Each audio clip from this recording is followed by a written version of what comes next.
আসসালামু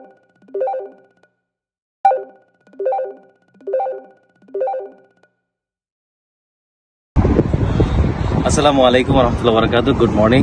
আশা বিশ্বাস আপনি ভালো আছেন। আমি রফিকুল ইসলাম আর ফাবরাইয়া বর্তমানে অবস্থান করতেছি মালয়েশিয়ার কুয়ালালামপুরের সাইবার জায়া এরিয়াতে ডিএক্সএন এর সাইবার ভ্যালিতে। আপনারা যে লোকটা দেখতেছেন, যে ভিউটা দেখতেছেন, এটা ডিএক্সএন এর নিজস্ব একটা প্রতিষ্ঠান, নিজস্ব একটা জায়গা, যেখানে ডিএক্সএন এর এখানে অফিস আছে, এখানে মিউজিয়াম আছে, এখানে ডিএক্সএন এর ক্যাব আছে, সবকিছু হলো আপনাদের জন্য, ডিএক্সএন পরিবারের জন্য, ডিএক্সএন ফ্যামিলির জন্য। তো যে যেখান থেকে ভিডিওটা দেখছেন, আপনাদেরকে বলবো আপনার যে স্বপ্নের যে আপনার যে জায়গাটা, স্বপ্নের যে লক্ষ্যটা, সেটা হলো ডিএক্সএন এর সাইবার ভ্যালি। তো সকল ডিএক্সএন লিডার, সকল ডিএক্সএন মেম্বারদের জন্য এই অপরচুনিটি সবসময় মুক্ত। আপনাদের জন্য রয়েছে লাক্সারিয়াস লাইফ ডিএক্সএন থেকে। আর এটা পেতে হলে শুধুমাত্র সিম্পল কাজ করতে হবে। ডিএক্সএন সিস্টেমের যে গ্যানোডার্মা বেস প্রোডাক্ট আছে, সেগুলো use and share. Nothing to do, just use and share. So, my dear friend, my dear leaders, my dear partners, change your brand, change your life, and go Crown Ambassador.